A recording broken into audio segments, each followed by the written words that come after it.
puyuh merupakan pangan hewani yang umum dikonsumsi di Indonesia. Ukurannya sangat kecil, mudah ditemukan, serta memiliki kandungan nutrisi yang sangat tinggi. Namun, pemanfaatannya masih didominasi sebagai lauk konsumsi biasa. Melalui pendekatan bioprospeksi, telur puyuh dapat ditinjau sebagai sumber senyawa bioaktif yang berpotensi dimanfaatkan sebagai pangan di bidang kesehatan dan pengembangan produk berbasis hayati.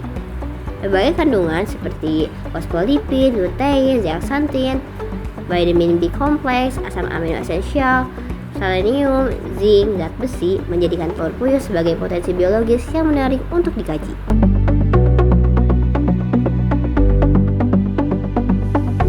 Telur ini memiliki ukuran cangkang yang kecil, sering hadir sebagai lauk sederhana di meja makan, jajanan kaki lima, ataupun pelengkap berbagai hidangan.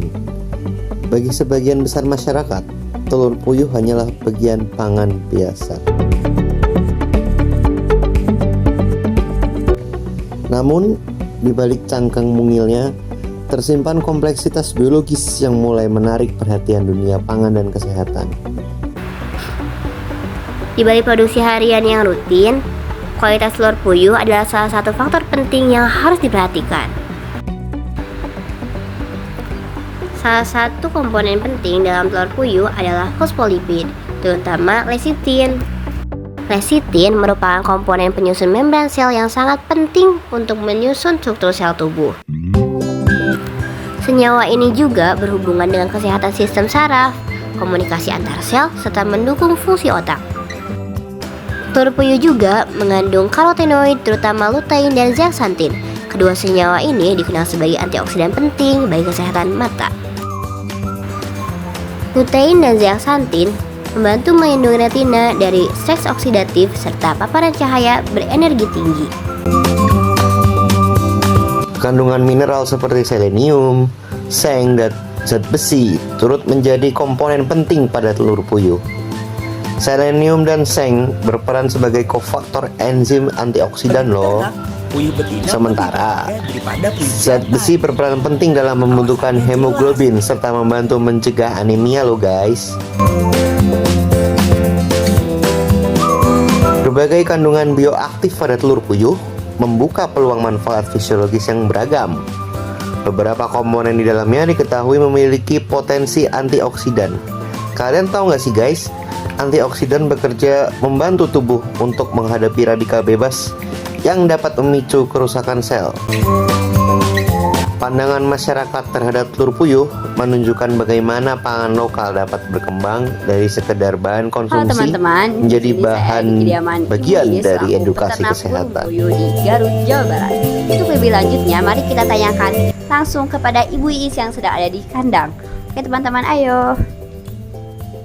Kira-kira bagaimana cara ibu menjaga kualitas telur puyuh agar tetap baik dan juga stabil? Dikasih pakan yang baik dan vitamin yang rutin. Bu, apa keunggulan telur puyuh dibandingkan telur ayam pada umumnya? Telur puyuh lebih disukai anak-anak dan proteinnya lebih tinggi. Terakhir, apa harapan ibu untuk usaha puyuh ini selanjutnya di masa depan?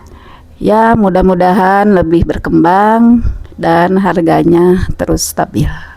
Terima kasih ibu. Sama-sama. Berapa laut puyuh? Karena ada di 2 tempat, yang satu tempat udah jalan 1 tahun, yang satu tempatnya lagi baru jalan 10 hari. Pertama karena hobi, dan yang kedua lebih disukai anak-anak. Dalam sehari kira-kira di sini?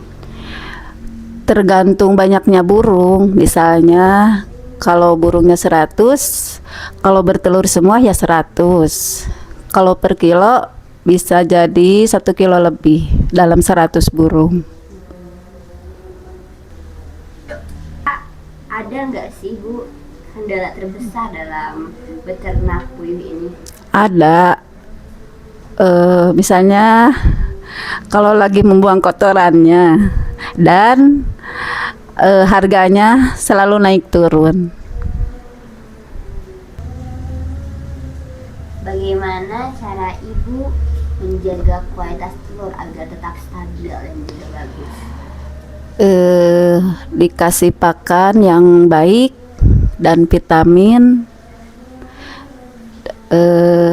dan pembersihan kandangnya tuh kan beda lagi. Kepala puyuh. Karena ada di 2 tempat, yang satu tempat udah jalan 1 tahun, yang satu tempatnya lagi baru jalan 10 hari. Pertama karena hobi, dan yang kedua lebih disukai anak-anak. Dalam sehari kira-kira di sini. Tergantung banyaknya burung. Misalnya kalau burungnya 100, kalau bertelur semua ya 100. Kalau per kilo bisa jadi 1 kilo lebih dalam 100 burung.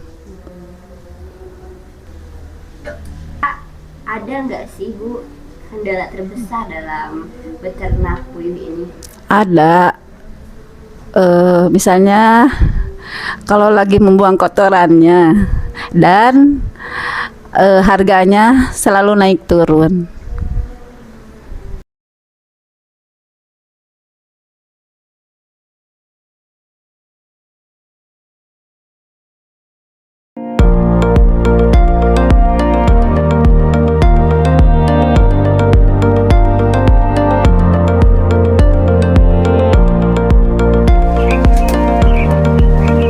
Halo Ibu Iis, Ibu sedang apa ya Bu di sini? Ini lagi ngasih makan burung, Neng, tuh. Tuh. Kira-kira di sini ada berapa ya Bu jumlah burung puyuhnya? Oh, yang di sini cuma 200. Oh, ada 200, berarti Ibu apakah punya peternakan lebih dari 1 ya Bu? Oh iya, tapi yang satu dirawat sama adik saya. Kira-kira ini apakah burung puyuhnya itu bertelur setiap hari Bu? Kalau yang ini masih baru belajar, yang ini mah. Kalau yang udah normal setiap hari bertelur.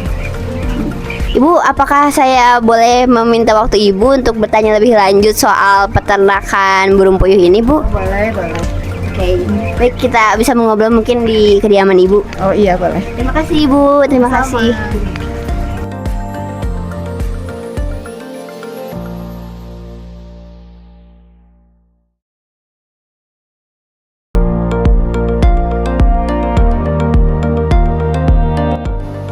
Bioprospeksi mengajarkan bahwa potensi besar seringkali ditemukan dari sesuatu yang tampak sederhana.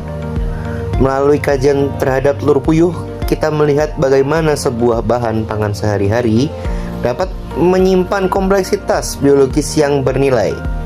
Bukan hanya sebagai sumber nutrisi, tetapi juga sebagai senyawa bioaktif yang berpotensi untuk mendukung inovasi pangan, kesehatan, serta pemanfaatan sumber daya hayati secara kelanjutan.